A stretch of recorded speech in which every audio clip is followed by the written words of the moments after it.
जय हिंद फ्रेंड्स। मैं दीपक अब चैतन्य स्टडी में आप सभी का स्वागत करता हूं। उम्मीद करता हूं कि आप सभी स्वस्थ होंगे, मस्त होंगे और अपने परिवार का अच्छे से ख्याल भी रखेंगे। साथ ही साथ जो भी पढ़ाया जा रहा है उसका आप रिवीजन भी करते रहें, क्योंकि अब रिवीजन से ही हिस्ट्री एक ऐसा सब्जेक्ट है जिसको आप लंबे समय तक याद रख सकते हो। तो मैं यही कहना चाहूंगा, रिवीजन साथ ही साथ करते चलें।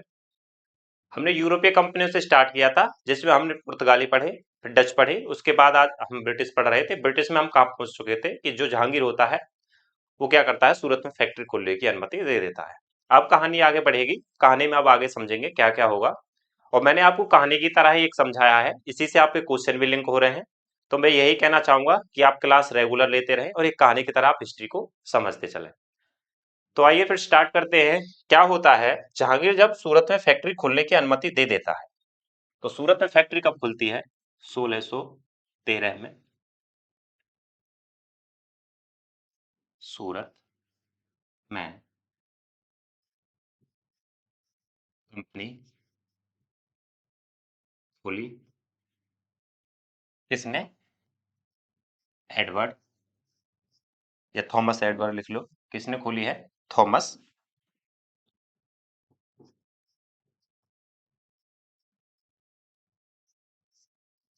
थॉमस एडवर्ड ने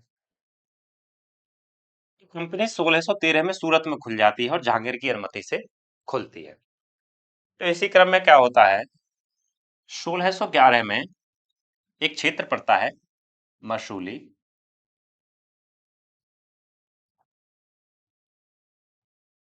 मसूली पट्टनम। कौन सा क्षेत्र पड़ता है? मसूली पट्टनम।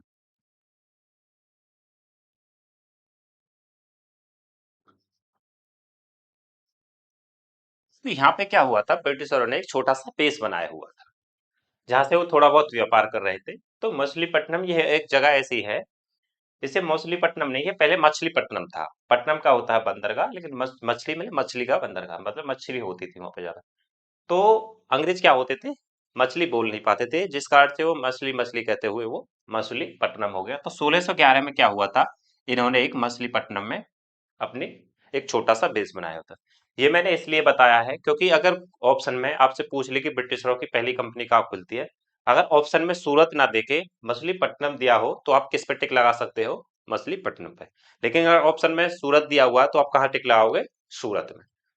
तो क्या होता है, 1611 में मछलीपट्टनम में एक बेस बनाया हुआ था। अब क्या होता है, जब 1613 में सूरत में फैक्ट्री खुल जाती है, जब फैक्ट्री खुलती है तो इन्हें बहुत ज्यादा मुनाफा होता है। कितना ज्यादा मुनाफा कि यार, और फैक्ट्री खोलेंगे तो और ज्यादा मुनाफा होगा। तो इसी क्रम में क्या होता है, ब्रिटिशर क्या करते हैं, ब्रिटिशर क्या करते हैं, जो राजा है ब्रिटेन के राजा, राजा कौन है? James first. क्या नाम है? जेम्स फर्स्ट को पत्र लिखा, को पत्र लिखते हैं कि राजा, हमने एक फैक्ट्री खोली, उससे इतना ज्यादा मुनाफा हुआ। आप ऐसा करें कि अपना एक राजदूत भेजें, राजदूत भारत आएगा और वो अनुमति लेगा कंपनी खोलने की, जिससे कि हम और कंपनी खोल पाएंगे, और जितनी ज्यादा कंपनी होंगी उतना ज्यादा मुनाफा होगा।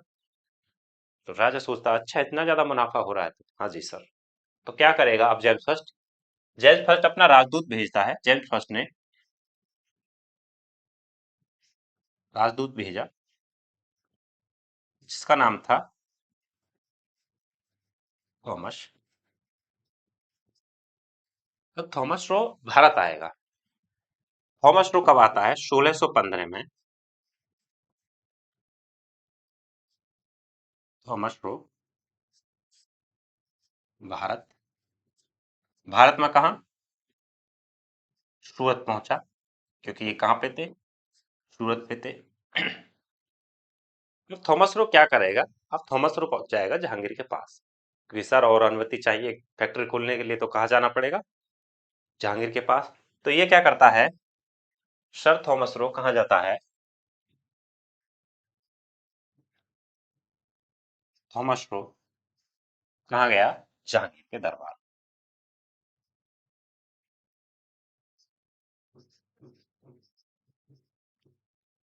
और जहांगीर कहाँ है इस समय? जहांगीर हमारा कहाँ पे रहते हैं? ये इनका जो किला है ये है आगरा में। और ये कहाँ पे है? सूरत। सूरत से कहा जाएगा आगरा। लेकिन इस समय जहांगीर कहाँ है? आगरा ना होके कहाँ होता है? वो अजमेर में होता है। आगरा ना मिलके कहाँ मिलता है? अजमेर। अजमेर कहाँ पे है? राजस्थान में। तो ये कहाँ पहुंचता है? आगरा ना, आगरा पहले पहुंचा, फिर उसके बाद कहाँ निकल जाता है? ये अजमेर पहुंच। अजमेर पहुंच के क्या करता है? जहांगीर से बोलता है कि सर हमें और अनुमति चाहिए फैक्ट्री खोलने की। राजदूत है तो दरबार में चला ही जाता है। तो दरबार में पहुंचने के बाद क्या मांग करी? कि फैक्ट्री खोलने की अनुमति और चाहिए। तो क्या करेगा? जहांगीर ने अनुमति दे दी। जहांगीर ने अनुमति फैक्ट्री खोलने की।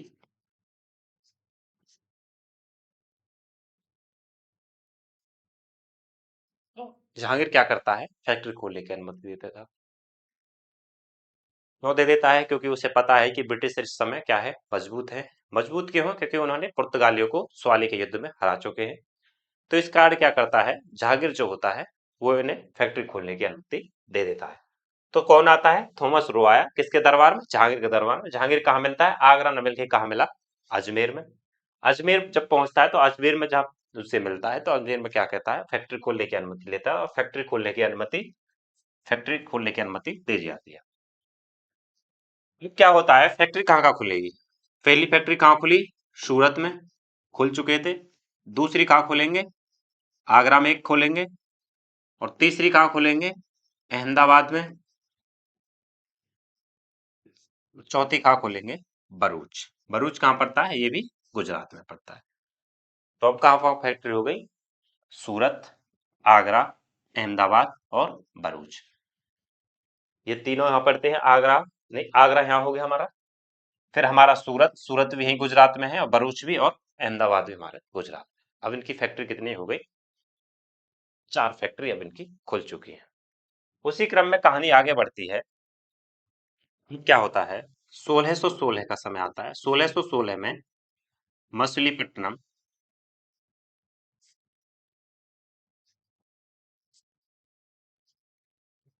फैक्ट्री खोली। अब खुलेगी कहाँ पे? अब खुलती है मछलीपट्टनम में। क्यों खुलती है? क्योंकि पहले जो था वो 1611 में जो था उन्होंने क्या बनाया हुआ था? बेस बनाया हुआ था। लेकिन अब 16 का समय आती आ चुका है, 1616 का। तो क्या कहाँ खुलती है? अब मछलीपट्टनम में फैक्ट्री खुलती है। अच्छा खासा व्यापार चल रहा है। धीरे धीरे आगे बढ़ रहे हैं पुर्तगाली, सॉरी, ब्रिटिश क्या कर रहे हैं? कंपनी खोल रहे हैं। समय आता है फिर 1632 का। 1632 में क्या हुआ? 1632 में जो गोलकुंडा वाला क्षेत्र है, गोलकुंडा किधर है मैप के द्वारा? ये जो आंध्र प्रदेश वाला क्षेत्र पड़ता है, इस जगह पे क्या हुआ? इसके राजा से आंध्र प्रदेश के, या गोलकुंडा, इस समय क्या था? गोलकुंडा था। वो लिखना ठीक नहीं। गोलकुंडा कहाँ पड़ता है? आंध्र प्रदेश में। जो इस समय गोलकुंडा के सुल्तान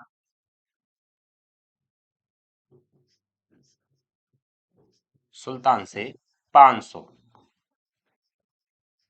सोने के सिक्के के बदले क्या हुआ? 1 साल कर मुक्त व्यापार।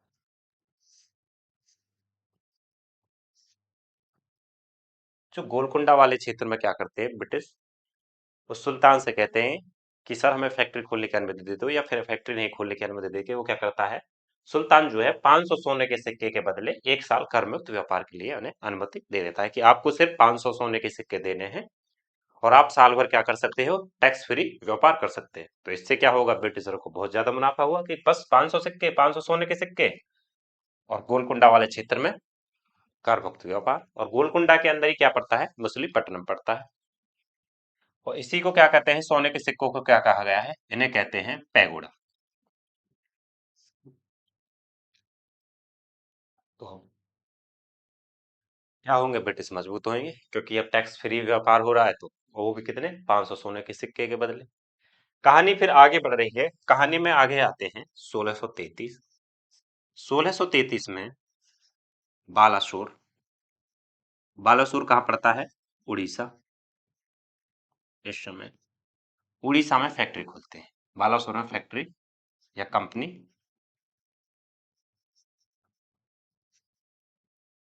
अब फैक्ट्री कहाँ कहाँ हो चुकी है?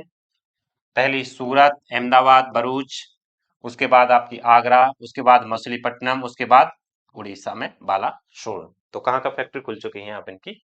बालासोर उड़ीसा कंपनी तक उनकी कंपनी अब खुल चुकी है। लेकिन जल्द ही इन्हें समझ आ गया था कि ब्रिटिशरों को, कि जो इनका ये वाला क्षेत्र है, वेस्ट वाला, पश्चिम वाला, ये इनके लिए सेफ नहीं है। सेफ क्यों नहीं है? सेफ का कारण है कि जो यहाँ पे बैठे हैं मुगल, मुगलों के अंदर ही क्या है, ये सारा क्षेत्र आता है। ये किसके अंदर है? मुगलों के अंदर।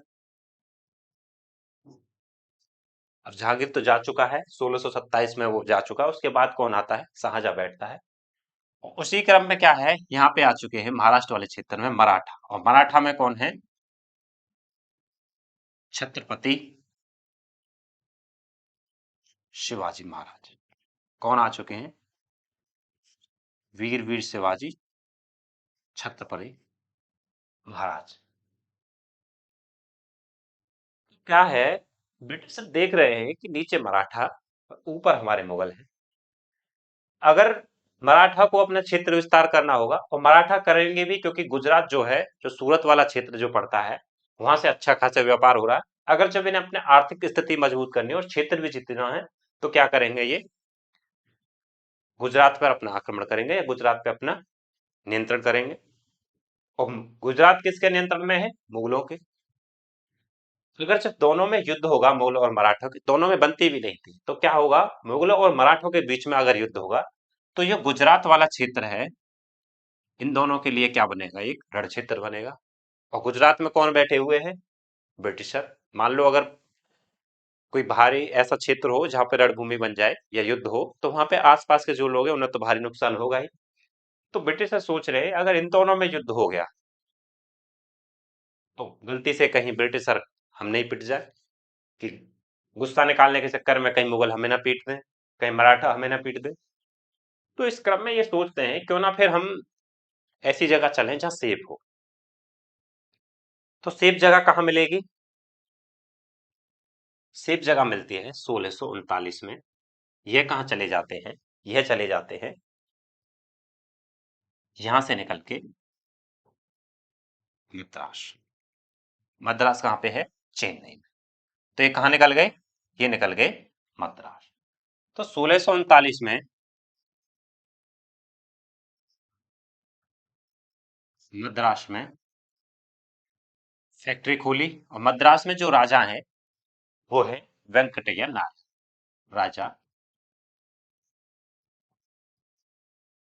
वेंकटप्पा नायर की अनुमति से कंपनी खोली। क्योंकि जो मद्रास वाला क्षेत्र है, इस समय पे यहाँ पे किसी का ज्यादा नियंत्रण भी नहीं है, और ना कोई ऐसी कोई भारी जो है घटना हो सकती, युद्ध हो सकता।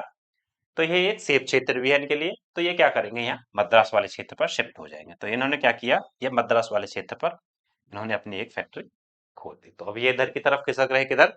ईस्ट की तरफ आ रहे, पूरब की तरफ। जब यहाँ पे इनकी कंपनी खुल जाती है, इसी को क्या करते हैं, मद्रास को, यहाँ पे इन्होंने किला बनाया। इसी को पहला किला बनाया, और जिसका नाम क्या है? Saint George. तो इनका पहला किला कौन सा बनता है? Saint George. पूछा जा सकता है कि ब्रिटिशरों का जो पहला किला है वो कहाँ बनता है? मद्रास में। और कब बनता है ये? 1639 में। तो अब कहाँ पहुंच चुके हैं ये? 1639 में मद्रास में पहुंच चुके हैं। अच्छा खासा व्यापार चल रहा है, धीरे धीरे फिर कंपनी खोलेंगे। अब समय आ जाता है 1651। 1651 में इन्होंने कहाँ खोली है? जो वहां का राजा है, जो बंगाल में किसका नियंत्रण है, गवर्नर कौन है, शाह सुजा की अनुमति से बंगाल में फैक्ट्री खोलते हैं। कहाँ पे? बंगाल में कंपनी खोली।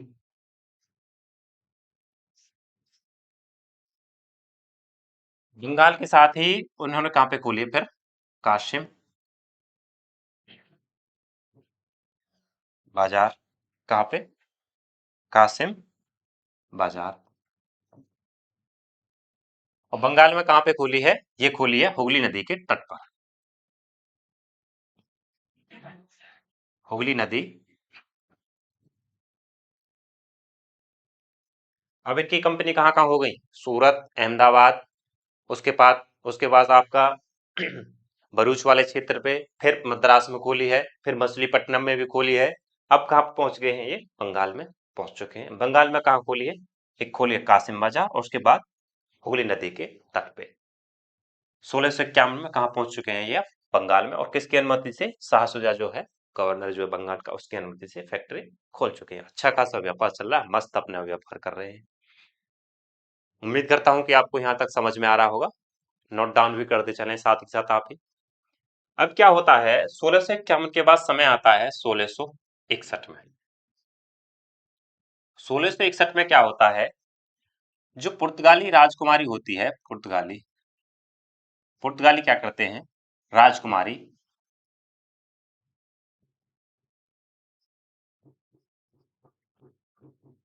कैथरीन का विवाह, कैथरीन का विवाह किससे किया? ब्रिटेन राजकुमार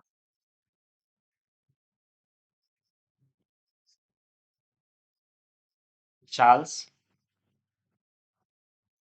द्वितीय, चार्ल्स भैया के साथ इनका विवाह हो गया। ये मैंने आपको पुर्तगालियों के समय भी पढ़ाया था। तो क्या होता है, जब चार्ल्स के साथ विवाह हो जाता है तो पुर्तगाली क्या करते हैं, पुर्तगालियों ने क्या किया, पुर्तगालियों ने बॉम्बे दहेज में दिया।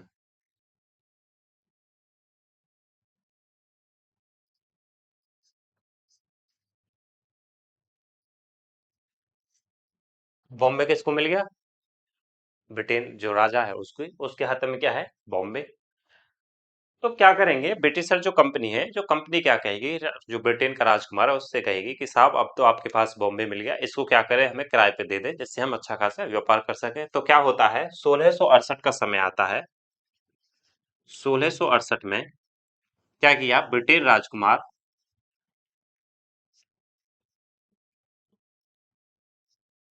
ब्रिटेन के राजकुमार ने 10 यूरो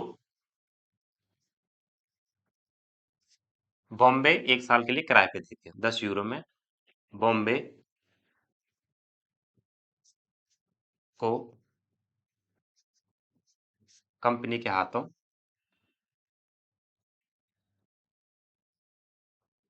कंपनी के हाथों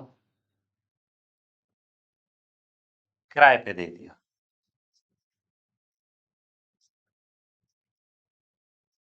कि तुम्हारे तो कुछ काम का है नहीं राजा, अब क्या करो, इसे हमें ही दे दो, क्योंकि बॉम्बे दहेज में मिला है तो उसका कुछ किराया ही ले ले। तो कितने में? 10 यूरो में बॉम्बे को, कंपनी को क्या किया, किराए पे दे दिया। जो किराए पे इनको मिल गया, तो अब क्या करेंगे, जो इनका सूरत में, सूरत से हेडक्वार्टर जो है इनका, मुख्यालय को कहाँ ले आए? बॉम्बे बनाया। बॉम्बे क्यों बनाया? बॉम्बे इन्होंने जीत लिया है, और पुर्तगाली अब टस से मच कुछ करेंगे नहीं, क्योंकि पुर्तगाली की राजकुमारी उसका विवाह हो चुका है। पुर्तगाली कुछ पंगा लेने के नहीं, इस कारण से बॉम्बे क्या है इनके लिए सेफ है, और मुख्यालय किसको बना दिया जाता है? बॉम्बे को बना दिया जाता है। और बॉम्बे पे ही क्या करेंगे ये, यहाँ पे भी एक अपनी फैक्ट्री खोल लेंगे। तो अब इनकी फैक्ट्री बॉम्बे पे भी खुल जाएगी। अच्छा खासा व्यापार चल रहा है। ब्रिटिश क्या हो रहे हैं, धीरे धीरे अपनी मजबूत स्थिति में आ रहे हैं, धीरे धीरे कंपनी खोलते जा रहे हैं। अब इन्होंने दोनों क्षेत्रों पे, ईस्ट पे भी और वेस्ट पे भी, दोनों तरफ इन्होंने क्या किया है, कंपनी खोलनी स्टार्ट कर दी है। इसी में क्या होता है आगे चल के, कहानी चलती है आगे।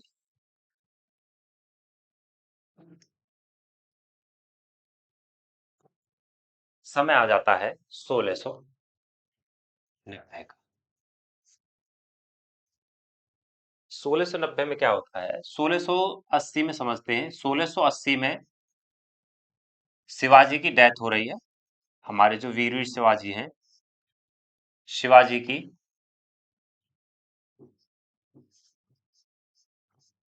डेथ हो रही है, छत्रपति वीर शिवाजी की डेथ हो रही है। उसी के बाद उनके जो बेटे हैं, बेटे संभाजी, वो क्या होते हैं, गद्दी पे बैठते हैं, और जिनको 1689 में औरंगजेब ने छल से मरवा दिया।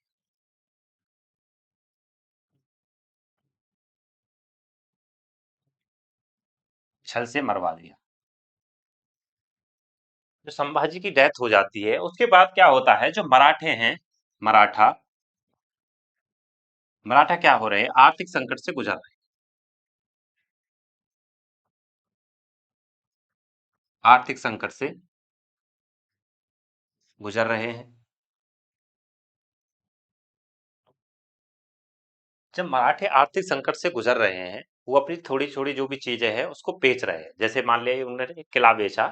किला कौन सा बेच रहे हैं, वो देवीपाटनम का किला पड़ता है जो इनके अंतर्गत था। यहाँ पे एक देवापाटनम पड़ता है, देवापट्टनम। तो क्या करते हैं, देवापट्टनम जो बंदरगाह है, इसको क्या कर रहे हो, बेच रहे हैं। और ये खबर किसको पता चलती है, ये पता चलती है अंग्रेजों। तो अंग्रेज पता चलती है, अच्छा मराठी अपना बंदरगाह बेच रहे हैं, वो भी देवापाटनम का। जी। तो क्या करेंगे ब्रिटिशर, उस किले को खरीद लेंगे। गुजर रहे हैं, तो मराठों ने देवा पट्टनम का बंदरगाह कंपनी को बेच दिया। कौन सी कंपनी, ब्रिटिश। देवापाटनम का बंदरगाह कंपनी को मिलता है।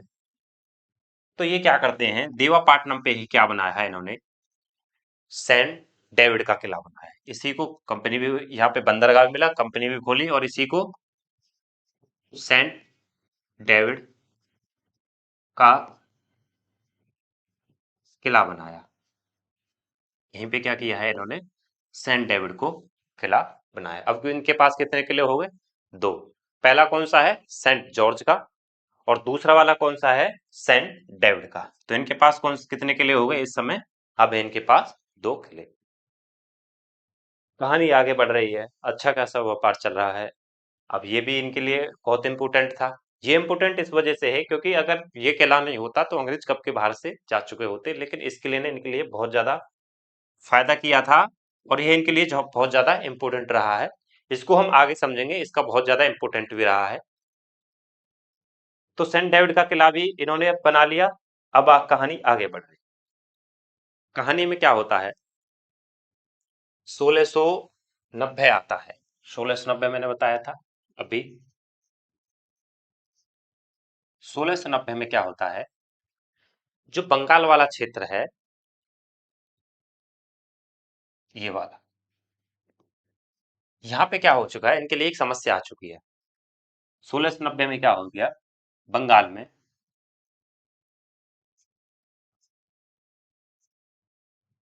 फ्रांसीसी, या फ्रांसीसी ऐसे लिख लो,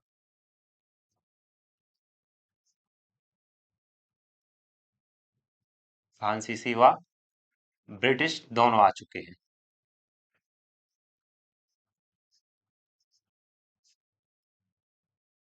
जो फ्रांसीसी और ब्रिटिश है, दोनों में व्यापार के उसमें, दोनों में क्या हो रहा है, संघर्ष हो रहा है। दोनों क्या हो रहे हैं, आपस में लड़ रहे हैं।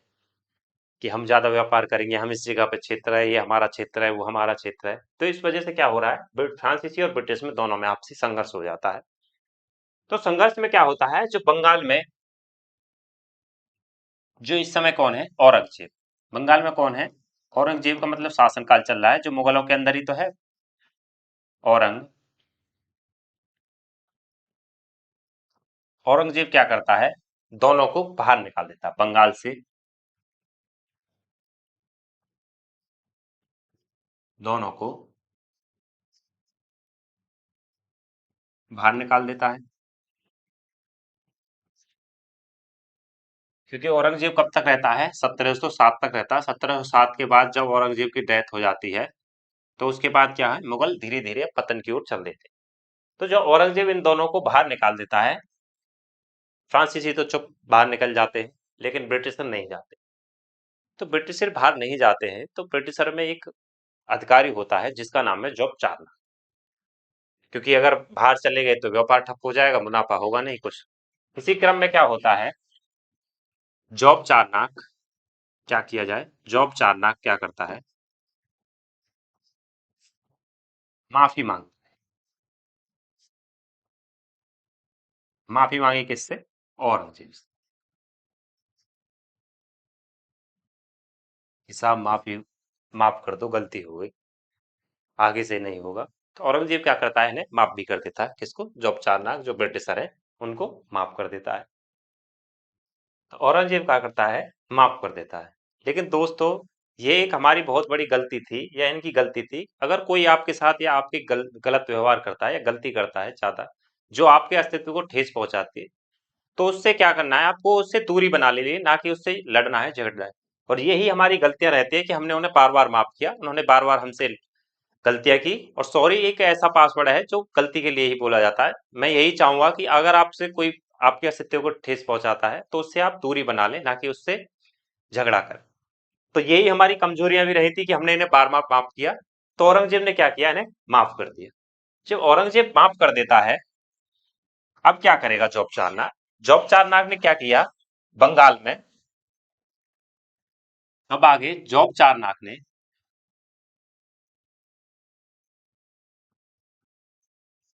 जॉब चारनाक ने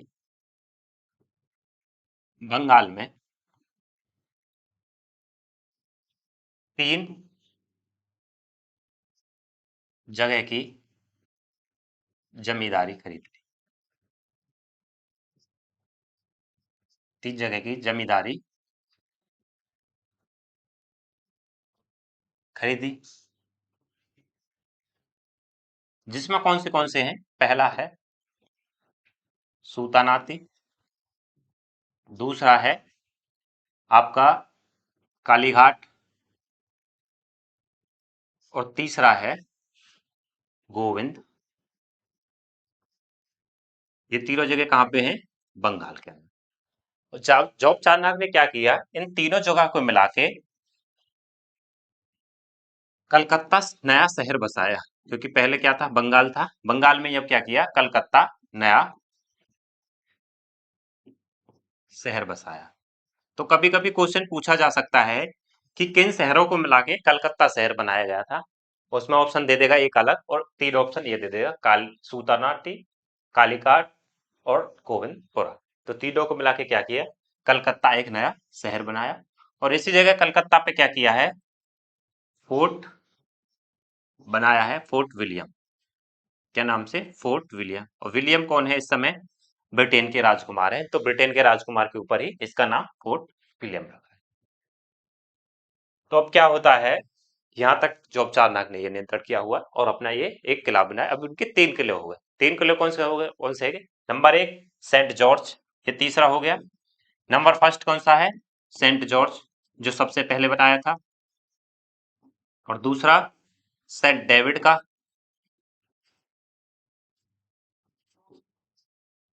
और फोर्ट विलियम। तो 3 इनके क्या हो गए, अब किले हो गए। इसके बाद कहानी आगे बढ़ रही है। कहानी में क्या होता है, औरंगजेब की मौत हो रही है। 1707 में क्या हुआ, मुगल बादशाह की मृत्यु हो रही है। और जब मुगल बादशाह औरंगजेब की मृत्यु हो जाएगी तो धीरे धीरे अब क्या होगा, मुगल धीरे धीरे पतन होना चालू हो जाएगा। क्यों होगा? क्यों अब इतना योग्य शासक नहीं मिलेगा। जब किसी साम्राज्य के लिए कोई योग्य शासक नहीं मिलता है तो जान सकते हो कि आप उसका धीरे धीरे पतन नहीं होगा, चाहे उसने कितना भी कमाया, कितना भी इकट्ठा किया, या कितने भी क्षेत्र जीते, लेकिन जो अगर उसका योग्य ही नहीं है वो राजा, तो वो क्या होगा, उसका धीरे धीरे पतन होगा। ऐसे ही हमारे घर में होता है, या हमारे समाज में भी यही होता है कि आपके पिताजी या किसी भी अच्छी पोस्ट पे हो, लेकिन आपका जो उत्तराधिकारी है वो अगर योग्य नहीं है, तो जो कुछ भी आपने जीता या जो कुछ भी आपने कमाया, वो सभी वो धीरे धीरे उसको गवा देगा। तो धीरे धीरे क्या होगा, अब धीरे धीरे पतन होना चालू हो जाएगा। मुगल पे एक समय भारत पे अच्छा खासा नियंत्रण किया हुआ था, जो उत्तर भारत है उस पर अच्छा खासा नियंत्रण किया हुआ, लेकिन बहुत सारे क्षेत्र जीते हुए थे, लेकिन धीरे धीरे अब क्या होंगे, वो धीरे धीरे पतन होना चालू हो जाएगा। क्योंकि औरंगजेब एक मजबूत शासक था, या अच्छा शासक था, एक योग्य शक्तिशाली शासक। तो मुगल बादशाह औरंगजेब, किसकी? औरंगजेब की मृत्यु हो रही है। अब उसके बाद समय आता है 1717 का। 1717 में फर्रुख सियर, फर्रुख सियर फर्रुख सियर है जो मुगल बादशाह है, वो कहाँ बैठा है? दिल्ली में। तो दिल्ली में बैठा है, तो फर्रुख सियर की पत्नी की तबीयत खराब होती है। जब इसकी पत्नी की तबीयत खराब होती है फर्रुख सियर की, जो जो दिल्ली का आसपास वाला क्षेत्र है, यहाँ पे जितने भी वैद्य या डॉक्टर हैं, उन्होंने क्या किया कि जो फर्रुख सियर की पत्नी है वो बचेगी नहीं, ज्यादा तबीयत खराब है, तो उन्होंने फर्रुख सियर से सुन के बहुत ज्यादा हताश था, निराश था कह सकते हो। यह बात पता चलती है ब्रिटिशरों को, और ब्रिटिशर कहाँ बैठे हुए हैं? ब्रिटिश बैठे हुए हैं बंगाल के क्षेत्र।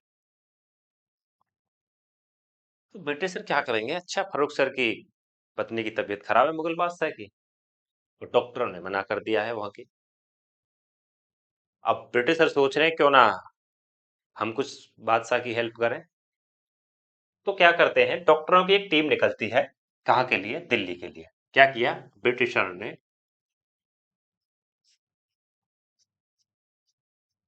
डॉक्टर की टीम दिल्ली भेजी। जो डॉक्टरों की टीम दिल्ली पहुंचती है और फर्रुख सियर की जो पत्नी है उसका इलाज कर देते हैं। फर्रुख सियर की जब पत्नी ठीक हो जाती है तो फर्रुख सियर बहुत ज्यादा खुश, कि अच्छा, ये तो बहुत अच्छा हुआ कि हमारी पत्नी वापस से ठीक हो गई। इसी खुशी में क्या करता है फर्रुख सियर, क्या करता है, फरमान जारी करता है। तो खुशी में क्या किया,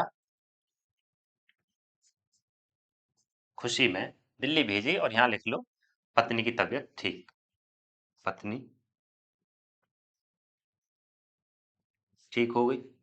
तो फर्रुख सियर क्या हुआ, खुशी में क्या किया, फरमान जारी कर दिया। क्या किया, एक फरमान जारी किया, किसके लिए? ब्रिटिशों के लिए। जो ब्रिटिश कंपनी है उसके लिए एक फरमान जारी किया। फरमान में क्या लिखा हुआ था, जो फरमान है इसे शाही फरमान भी कह सकते हो, एक शाही फरमान जारी किया।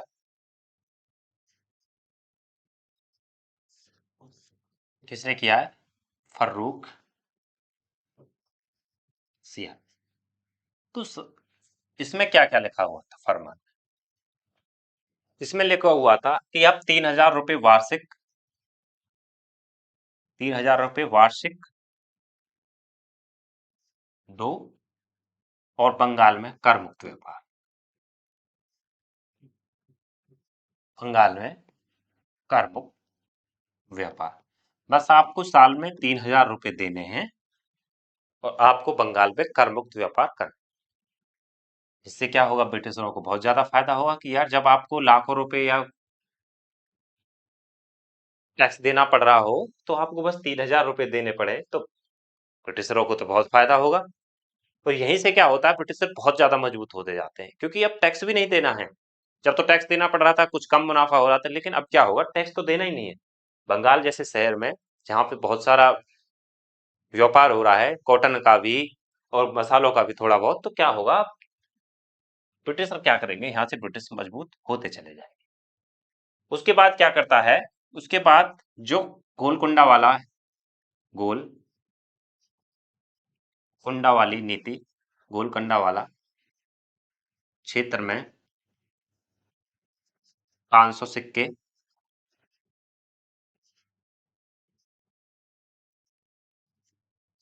सोने वाला जो होता है, जो 500 सिक्के सोने के दे के व्यापार वो है वो जारी रखता है, क्योंकि जो गोलकुंडा वाले क्षेत्र में 500 सिक्के देने के बाद आप कर मुक्त व्यापार कर सकते हो, उसके भी उस भी नीति को लागू करता है। साथ ही 10,000 वार्षिक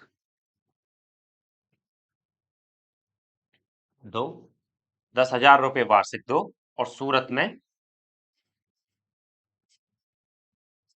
कर मुक्त व्यापार।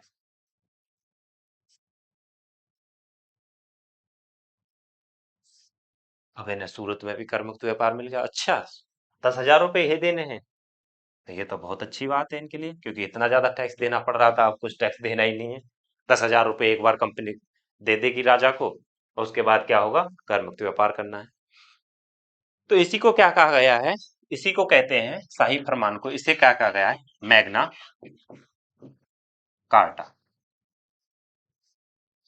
मैग्ना कार्टा क्यों कहते हैं, मैग्ना कार्टा क्या क्यों इस वजह से कहते हैं, जब किसी व्यवस्था के लिए किसी को अधिक अधिकार मिल जाए, मतलब ब्रिटिशरों को क्या हुआ,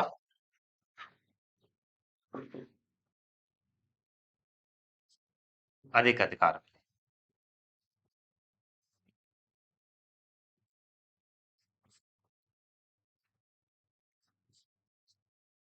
अब ब्रिटिशरों को अधिक अधिकार मिल जाते हैं, और साथ में ही एक और चीज है इसमें, क्या होता है, पास सिस्टम, पास